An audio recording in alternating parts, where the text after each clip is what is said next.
Welcome to Markets Now. I'm Michelle Rook with agmarket.net's Matt Bennett. And we did have a mostly lower day in the grains. Livestock futures trying to lean higher in most accounts, except for a few of the nearby cattle contracts. And all right, Matt, let's talk about the grain trade. Disappointing we didn't see more follow through after the short covering rally that we got in the grains on Tuesday.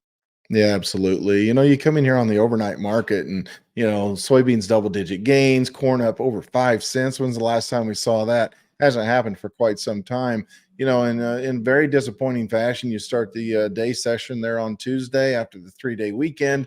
And quite frankly, there just was no buying that showed up. You had a little bit of excitement building, and then I think some folks that have been sitting around very frustrated about seeing their cash corn values plummet probably rewarded the market. We heard about a fair amount of farmers selling there on Tuesday, heard more farmers selling on Wednesday. And I think it's kind of one of those deals where a producer looks at the screen, they say, oh, here we go again.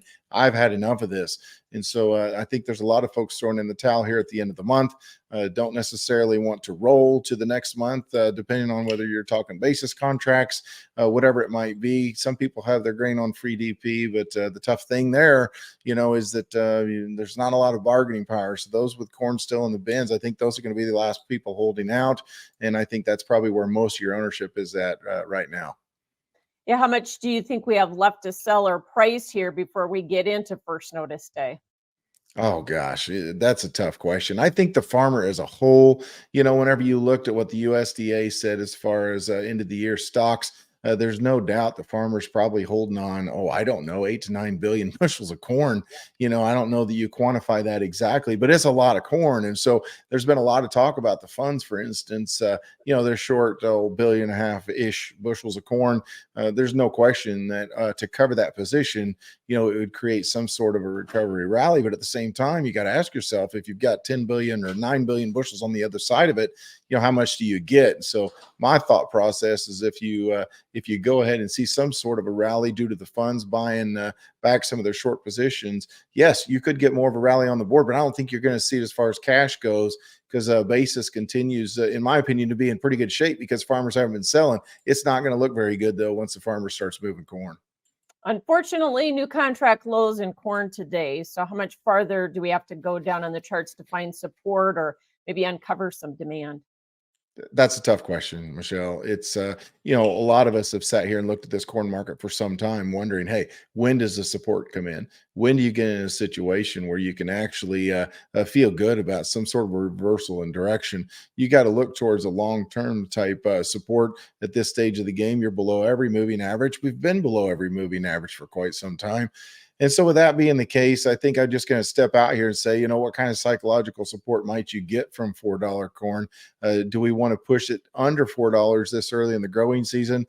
To be honest, I think that you'll see some sub $4 basis the board this calendar year. I think that the market kind of wants to go in that direction without some sort of a supply shock surprise, maybe out of Brazil, maybe out of the U.S. if we continue the dry trend, west of Mississippi. But bottom line is, without any of that, I've got to think that you're going to see a fair amount of threes, unfortunately, on the board. I just think it might be a little later in the year than right now. Okay. I hope it doesn't get that ugly. Soybeans, new lows for the move. The only thing we haven't taken out here is the contract low. If we do that, do you think we've got a lot of downside risk?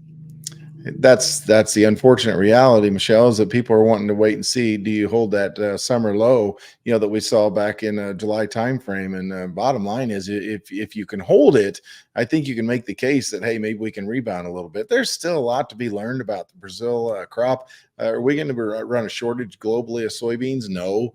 But if it is a mid 140s type crop and the USDA is at 156, taking 11 million tons out of the mix certainly puts you in a little tighter situation than you would be otherwise. So as we learn more about the size of this Brazil crop, I do think that you're going to quantify bean prices a little bit more. And I'm not saying it's going to be bullish if you get into the mid 140s. I just think that it could stop the bleeding. It could help you kind of support, that low holding, if you will. But if the low doesn't hold, I'm afraid you've got a fair amount more downside in this bean market. Yeah, and just to remind folks, I think that's down a little over 1145 in that area, that summer low last year. Okay, wheat market. Did you feel like wheat acted better than corn and soybeans, considering what they were doing today? Considering all things, yes. And yesterday was one of those days where I felt like, hey, this wheat market's going to try to do something to Yeah. pull corn and beans along. Wheat's taken us before out of the doldrums. I put a tweet out actually yesterday that I don't know that wheat could take us to the promised land, but it might actually give us some support, drag us along from completely a major debacle here this Mm. early in the growing season. You kind of got to hope that that happens. I do think you'll have less spring wheat acres planted.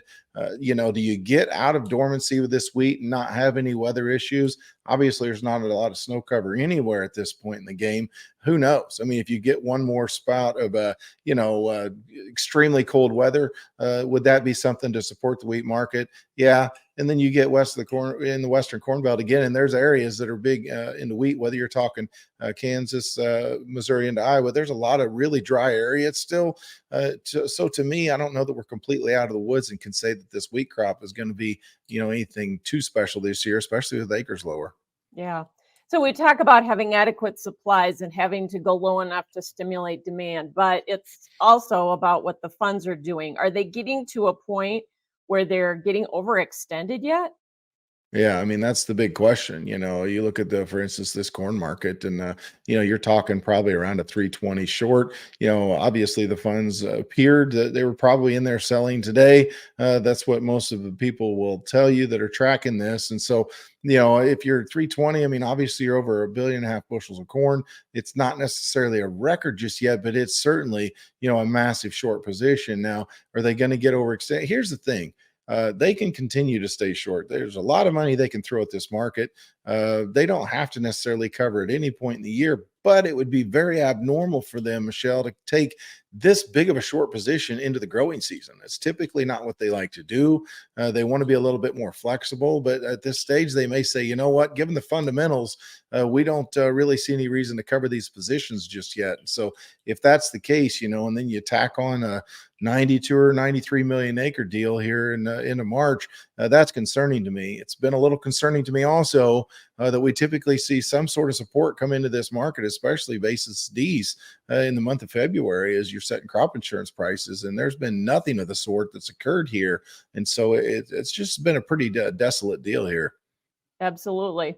And while the funds are short in the grains, they're piling into the cattle market here again. New highs for the move in both live and feeder cattle futures today, although we ended off of our session highs. Are you concerned that the market's getting ahead of itself going into this cattle on feed report? Yeah, I mean, I think that you hit the nail on the head. This has been a great rally. I'll tell you what, you drop this fat cattle market $30. Obviously, it just was a debacle. The funds decided to puke their long positions. But I think at some point they sit here and say, now hold on a second, how low might some of these numbers be at this point in the year? Now, January cattle on feed placements that we're going to get here this week, you've got to assume they're going to be pretty bullish numbers. Most people are expecting them to be, given the weather. There certainly was some logistical issues there, but I've got to think that cattle on feed and placements will rebound somewhat whenever we get out a month from now. And so to get too bulled up based upon a low number that probably had more to do with Mother Nature than anything, I've got to be a little bit cautious and to take that mindset. And so I've got to think there's going to be a little bit of profit taking going into this cattle on feed report. I'm not saying that we're going to drop off substantially, but there's been a lot of people that's made a lot of money on this move higher. Yeah. And I've got to think that maybe they want to take some of those chips and put them in their pocket for the time being. What's been impressive, Matt, is to see us move to these levels here, considering the Packers have been cutting kills, only 120,000 today, and we didn't have a higher week in cash last week.